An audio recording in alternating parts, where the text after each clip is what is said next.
some sleight of hand tricks. Well, hello everybody. Welcome to another Ride Along with Goggles on a bright wintry day here in Cheyenne, Wyoming. And so we got the Old School Skin, based out of Cheyenne, of course, in Jaspers trailer. Skin on the trailer is work in progress, and the truck skin is real close. Spent a little time on Sunday afternoon getting lined up. Just got the little more to do on the hood there. And I think the rest of it's good. Moved those stickers and got them out of the way. Moved the script on the back down so you can put the diamond windows in the back of the cab. And then just got a quick start on the Reefer. The trailer skin. Just got to move that line up to line it up. Like, I don't know if I could look that line across the top from there to there on the trailer. The top of the white. Line it up with the top of the white on the truck cab will be good. Anyway, what we're doing, Red John Deere here, courtesy of ATS Expansion, and we are taking a load of tires to John Deere in Broadus. I didn't even know there was a John Deere dealer there, but there is. So we got to get all the way up here to that John Deere dealer. So best get a move on. So that's a new site. So yeah, let's get on with it. I've heard good things about you, but I was told that you roll stop She's lying. Speed occasionally and get lost frequently. She's been talking to that other gal. Let's see if we can do something about these bad habits. It's not good. Maybe we can make a proper driver out of you yet. She just wants to get one more trip out of me, and then they're going to let me go because I'm a putz.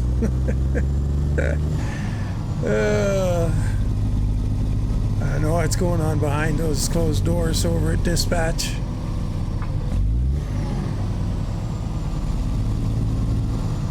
Changed out the engine. I haven't used this MXS A-Cert C15 in quite a while, so that's what we got. Oh yeah, coming in I saw this, looking up here, this pattern on the snow, the bullseye thing, and that reminded me of something at the so I used to have a Ford F-250, a 76. This is quite a while ago, so wasn't super old, and it was an awesome truck. Like, it was the last of the what they call the high boy. Like, it was a straight chassis cab. It was like, I'm a tall guy, you know, and I used to have to grab onto stuff to get into it because it was a big truck.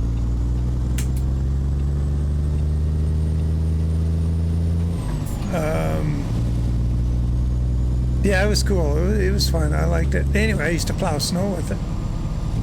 I was among, you know, it was like my work truck when I was doing a lot of building renovation and stuff at the time, and had quite a bit of work through a property management company. But, and I had my own, quite a few snow, like parking lot contracts. Apartment buildings, things like that. And I'd get a few contracts thrown my way too from other guys who are in the business for quite a while, and when they get overwhelmed, they'd give me a shout. So it's pretty cool. I'll talk more about that in a minute, but I had this one contract, and I had it for one, maybe 2 winters.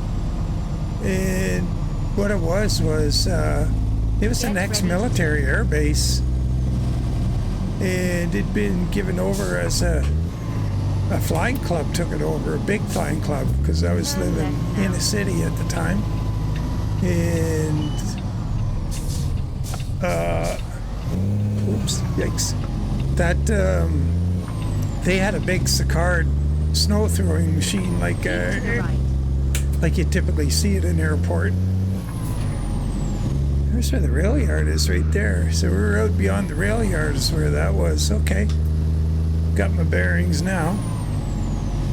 Anyway, that big Sicard they had, it broke down. And it was going to be a really expensive fix, because if you know those things, they're old. And they typically would have like quite often there'd be a big 6-cylinder inline gas engine is superior maybe or something. And great big honking engine on the back of the thing to run the snowblower. Might have been an AWD, all-wheel drive brand, or Sicard. I think Sicard might have been. I can't remember, one of the two. They're hard to tell apart from a distance.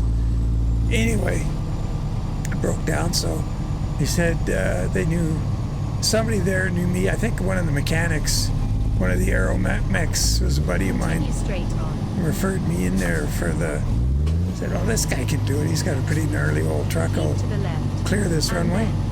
And so I got that contract, and oh my God,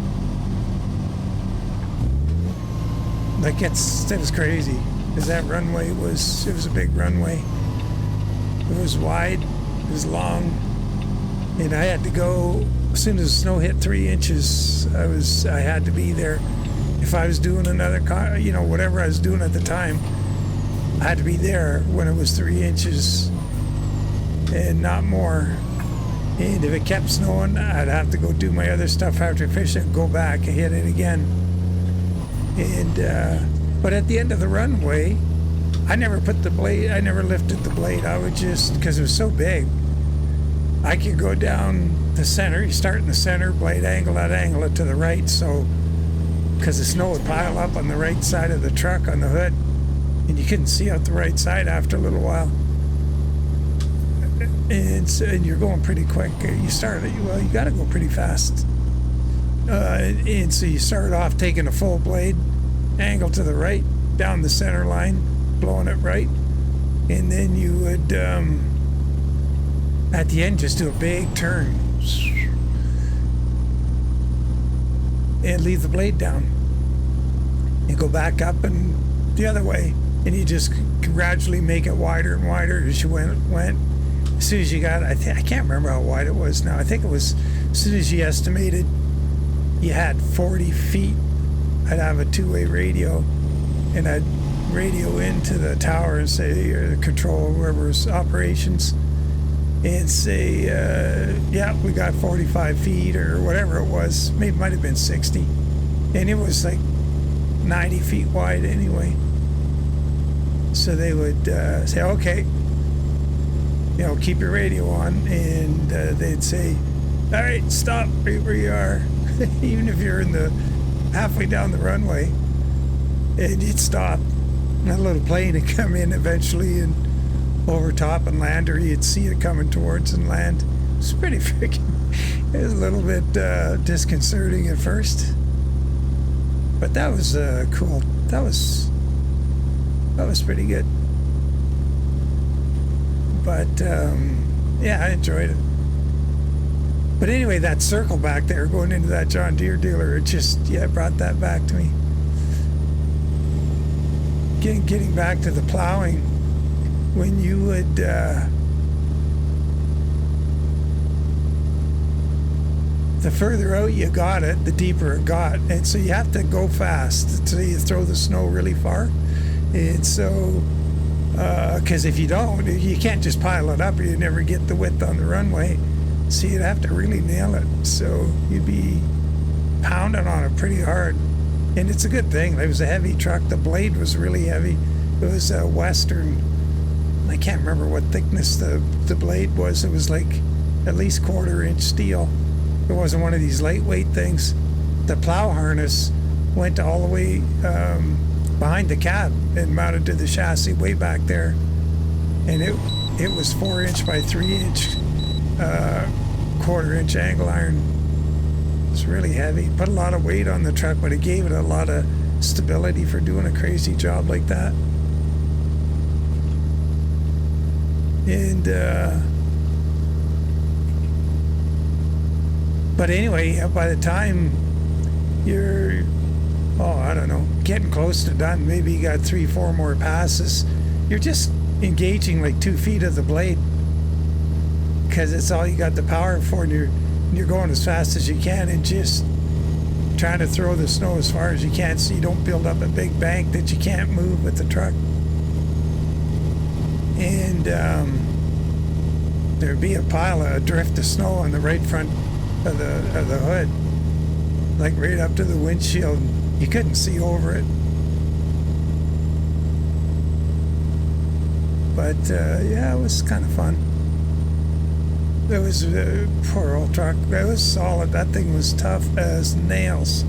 And with that plow harness mounted way back where it was, you could, like, had to do the taxiways and the apron and the ramp and everything. And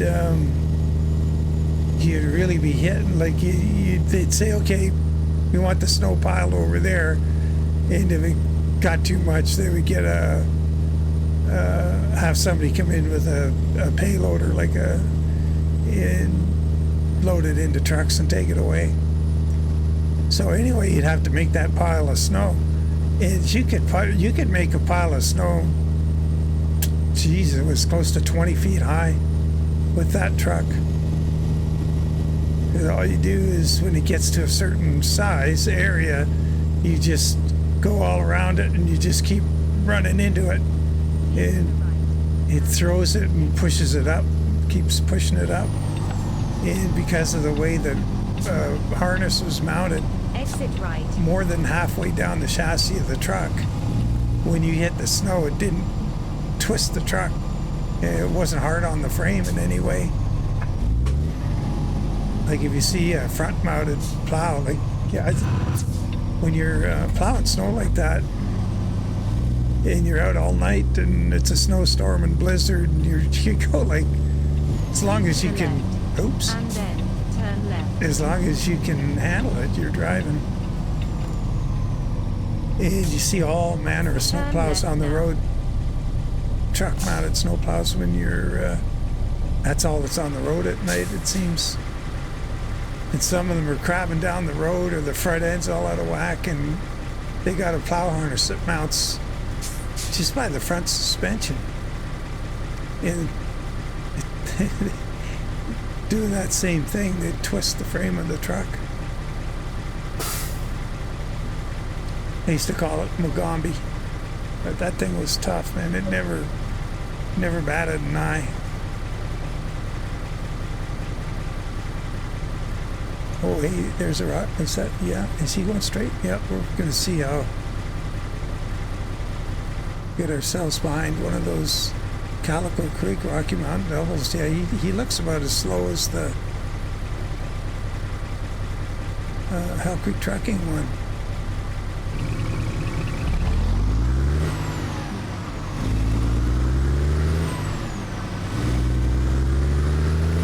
But yeah, I missed that truck.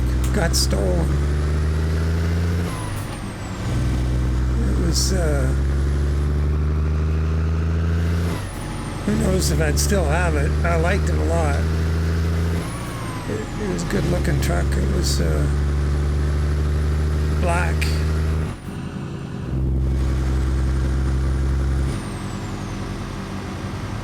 And like you say, tough as nails.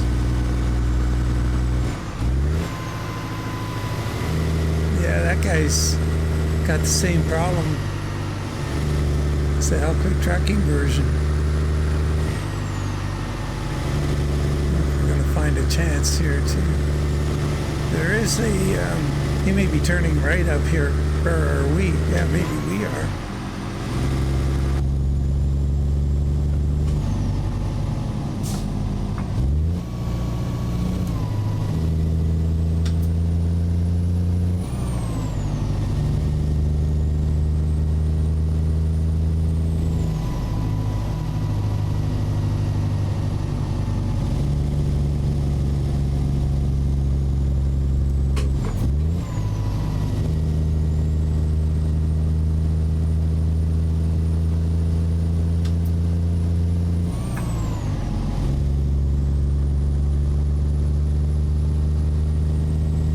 Yeah, just as a note, like how heavy that plow was. Like that's a 3/4 ton truck, and they were. It was a heavy duty one if you're familiar with them. And you'd lift that blade up, and it's heavy enough. The front end would go down like 4 inches.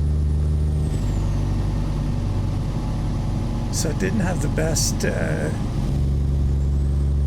it wasn't a lot of fun to run around with the blade on, but Continue straight on. of course you take it off when you're not plowing. The whole harness would stay underneath though. I never ever, the only time I had that harness off is, or did I even take it off then? I might have. I put the body from a 77 Lariat on it. Halfway through the time I owned it, because it was in really, really good shape. It was a really nice, it looked good. A nice interior and the whole thing. It's just a really, really nice improvement. It was only the next year it was stolen, I guess. Stupid. Anyway, that plow harness, I don't remember ever driving it without the plow harness on. Or did I? Maybe I did. Oh, jeez, I don't remember. Because that added quite a bit of weight, just the size of it. But. Keep to the right. Okay, that truck, is he going to turn off here? Nope. Darn. Oh, no, it's up ahead yet.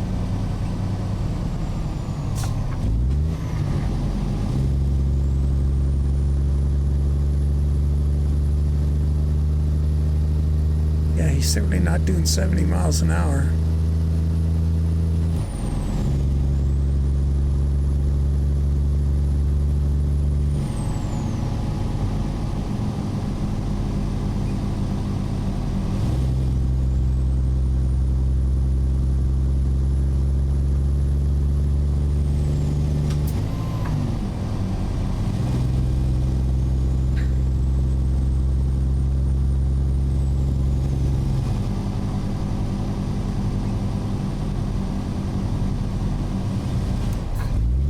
So, yeah, all I got to do, like today's a physio day, so in the afternoon when I get back, I will do the adjustment on the stripes on the truck and the trailer, and I guess we're good to go.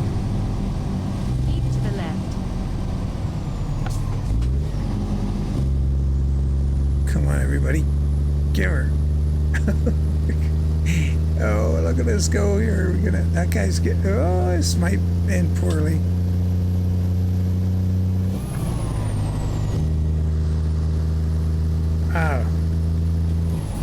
No animals were injured in the pulling off of that maneuver. A few laundry bills coming due though. Continue straight on.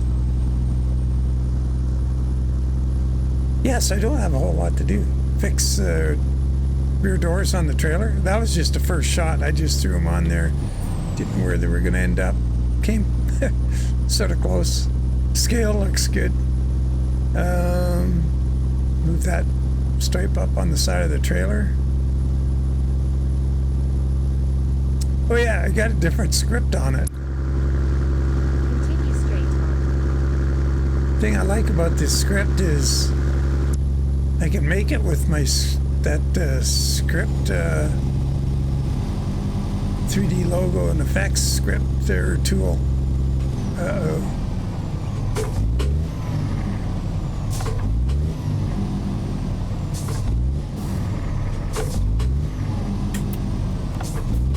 Continue straight on.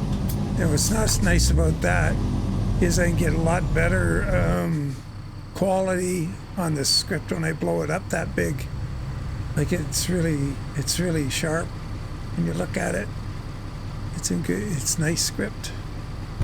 Whereas if I take the original that I've been doing, I have to make it from just a font that I found that I was using in paint.net. Oh, look at that dude in the convertible holds. Nice. Going for his polar bear swim.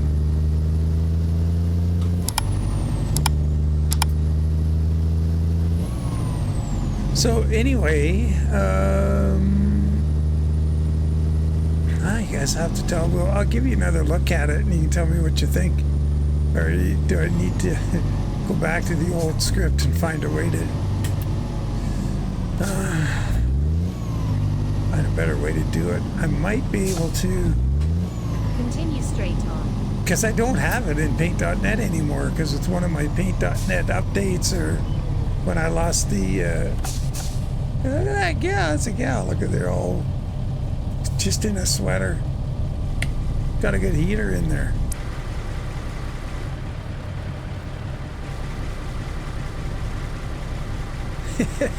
She's got studded tires too.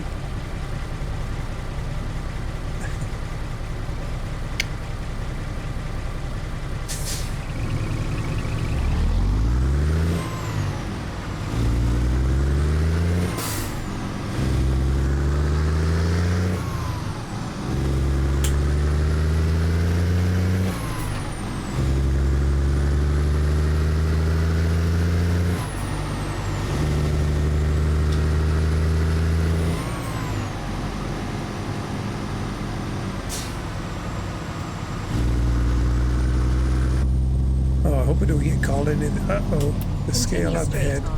Shoot, we got to hang a left here right away.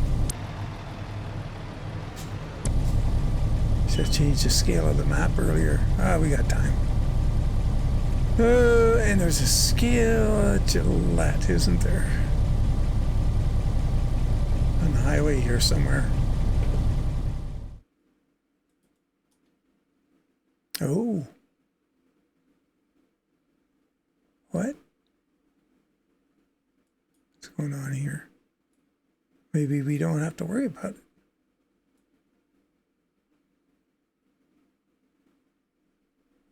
Oh, that's good. Oh, I'm thinking of the one over here at Sheridan. Right there. Ah, okay.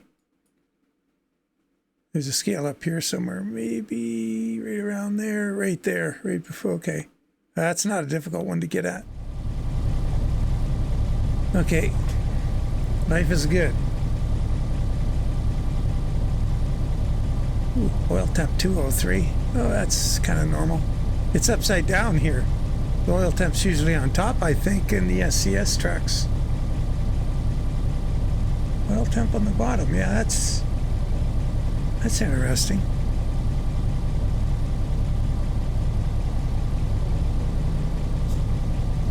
Economy. Yeah, it's not very good. It was a warning for heavy load. Well, what is it? 44,000 pounds. What's the game says 43,613.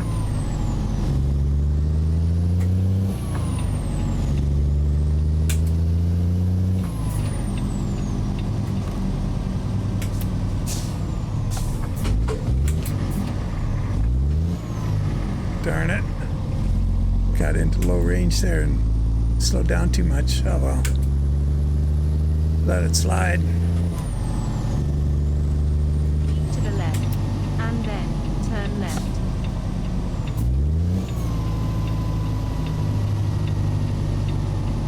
Turn left now.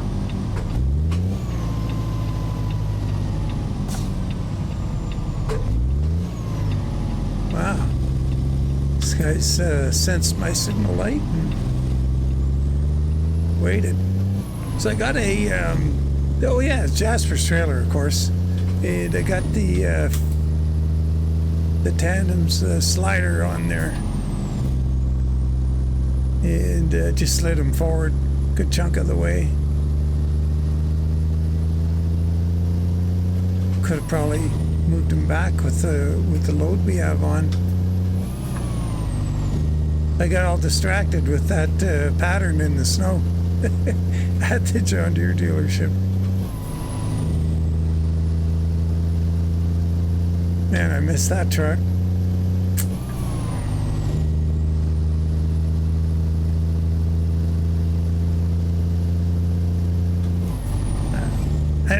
Okay, yeah, fair to say. I missed the truck, but not the engine.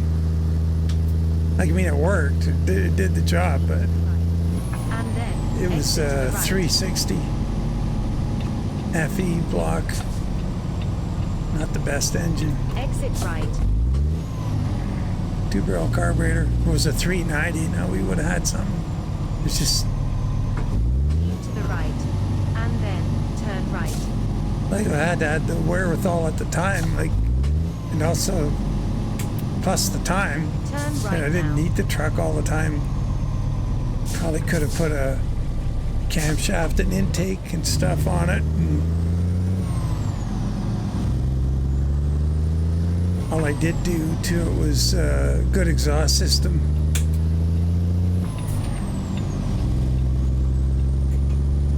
It could have used Keep to the right. well, all of And then those keep to the left. engines of that era could use better ignition.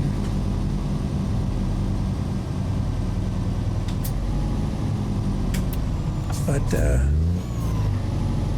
yeah,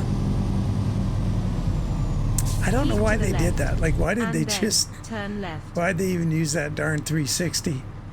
Turn left now. Just put 390s and everything. And it wasn't a car engine, like, you know, that was for trucks.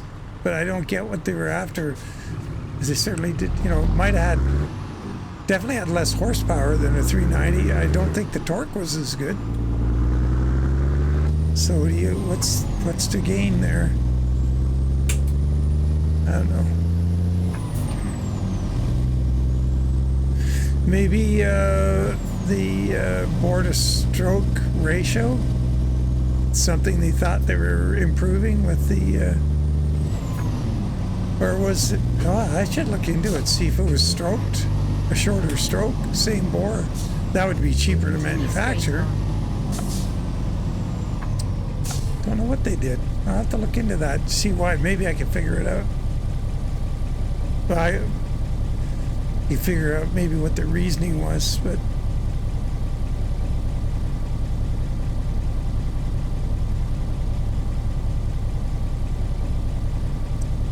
anyway, enough of Mugambi. Actually pains me to think about it, you know, like losing something like that you like so much. And it's like I say, the basic, you know, besides the amount of fuel it used, it was a real pig. Oh my God, it was bad. That's what I don't like about that 360, was just the amount of fuel it used. I'm sure a higher output 390 would have used less fuel. And that brings me to a funny thing, like people don't think about often, but I can give you a personal experience, and it's undeniable. My old Cadillac, it's a 390 Cadillac, which is a lot of people, what? Cadillac had a 390? Yeah. 59 to 63, they had a 390. And mine's a 62. And when I got that car, as tuned up as I could get it, and with a good ignition system, on the highway at like 70 miles an hour, I could get 12 miles per gallon out of it. And that's if I was trying to get that mileage. Like I'm going fairly fast, but I'm not accelerating too hard. I'm not like trying to hyper mile either or anything. Just trying to drive it for see what I could get out of it on a trip to like Winnipeg or something, like, you know, 1,300 kilometer trip. See what I can get for an average 12. That was it. So, over the years, I souped it up to where it is today. Like, you know, made my own headers, got the heads are all done up by a buddy of mine, bigger valves. A cam I profiled and had Howard's cams built for me. Funky valve springs and port fuel injection, new intake manifold I built, and what else? Continue Individual straight on. ignition coils, one coil per cylinder. Get ready to turn Great right. spark.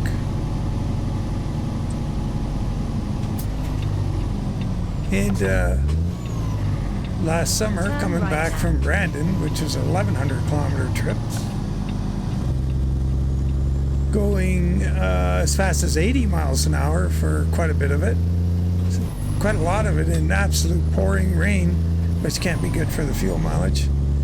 Like lots of puddles on the road, like, you know, trying to avoid hydroplaning and stuff, and like that's some resistance. And I got 19.5 miles per gallon, and it goes like it's fast. Like for what it is, it's fast. Making lots of power, tons of torque. So there, I'm just going, compare that to what why detune an engine if you're worried I guess, okay, emissions would probably be a problem. Higher combustion temperatures and stuff can create certain emissions, so maybe it's an emission thing, I don't know, but I certainly get a lot better fuel mileage.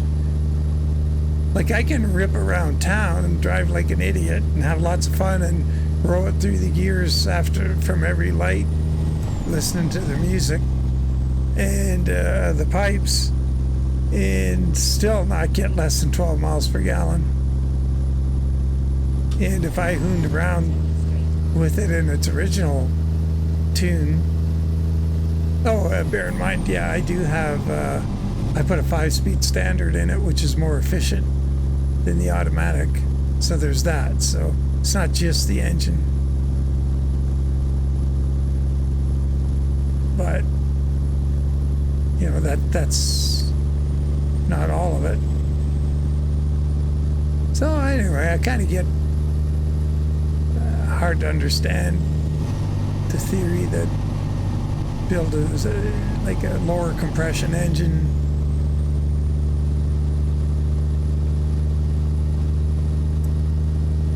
Put a fuel system on it that's gonna, and by that I mean intake and carburetor, that's going to, it's fairly restrictive, so at 2,500 RPM it's really getting a good mix of air fuel, but that's fine in a sealed envelope perfect world.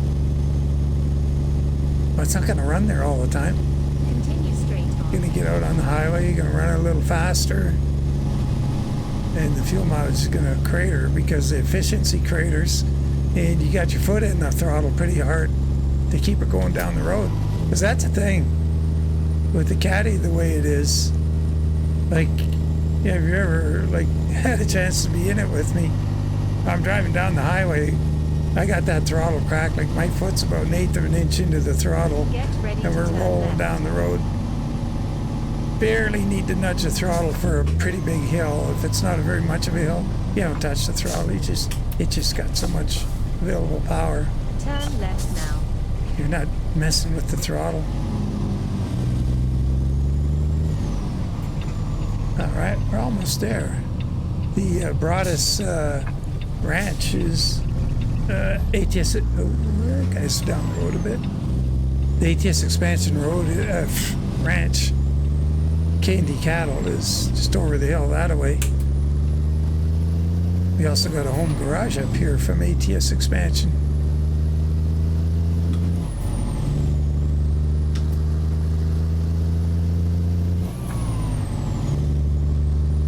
Guess I'm gonna have to take my Christmas ornament down here soon.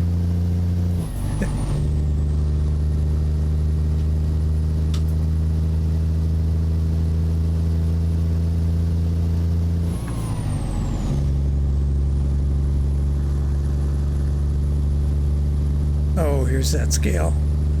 Come on, give us a wave around. We're going too fast to stop. Yay! Nice.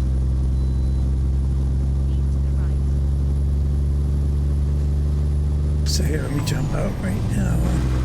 So here's the home garage right up here on the right, and here's the road down to the ranch of ATS Expansion. Here's the home garage.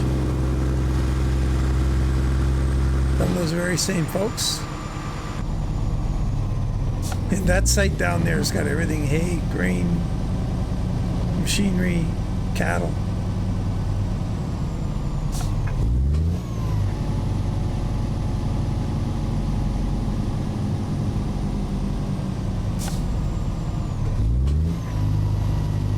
Continue straight on.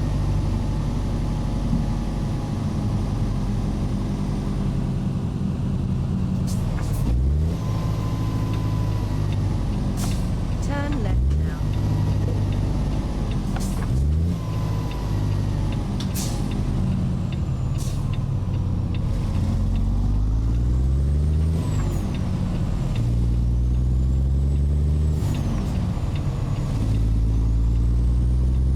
Ah, shoot, I didn't take a photo. I got a photo. Oh, well, yeah, the other thing I forgot to mention is for those guys who are doing skinning out there, the frontiersman, if you got the link for his skinning resources, his IFTA stickers are updated. I forgot to turn the layer on. I put them on a new layer on the drawing. Forgot to turn it on. I've got them on the truck, but... Ooh, this is... I'm relieved that we have arrived safely at our destination. What the heck Why are we don't going to you do run here? and see the shipper receiver I'm while I blocking the regain road my here for a little bit. Oh, and try blowing your horn before you back up. Alright, we got our work cut out for us here. Unless that's an exit of the yard over there we can use. I can do anything. Oh. Well, maybe it's going to be easy. Maybe. Seems to be. They were telling me to go over there somewhere. Oh, there, alongside the road. Oh, there we go, this guy's way. That's the hardest parking they've got is... Well, I'm going to assume we can drive over this bit of snow here. Cool looking little dealership. Some cattle equipment there. Branding gates, I guess. I don't know what they're doing with that. Could be. Or pens, rather, not gates.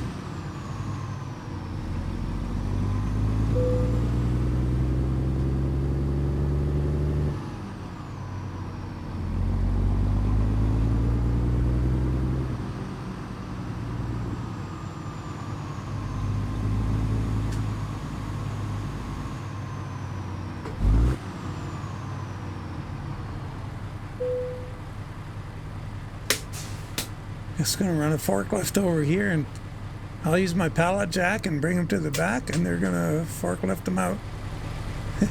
So anyway, let me know what you think of this new script and if it's gonna work or not. And yeah, I'll look for that in the comments when I get back from physio and finish this sucker up. Time to get on with the program and get some stuff done for you guys. Meg's leaving on Thursday, but not 100% what the timeline and everything's going to be like and how much time, you know, because obviously she's got so many friends in town that there'll be a mix back and forth here amongst friends. So see how that goes. I'll do my best to get some stuff done. Let's see, I want to get rid of that. Oops, wrong way. There we go. Yeah. Looking cool. Love this truck. Man, absolutely love it. Not 100% sure about the white chassis. That's another thing you comment on. Because I had... Oh, no, wait a minute. You can paint that yourself.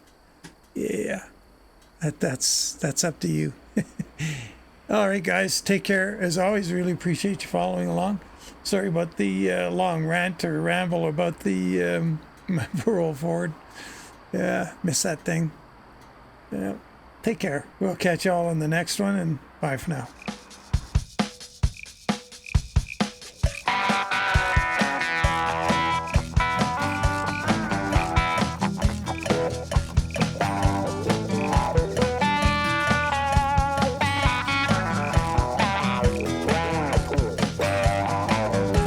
I had no real good need for a Band-Aid fix. I had no real good need for them sleight of hand tricks.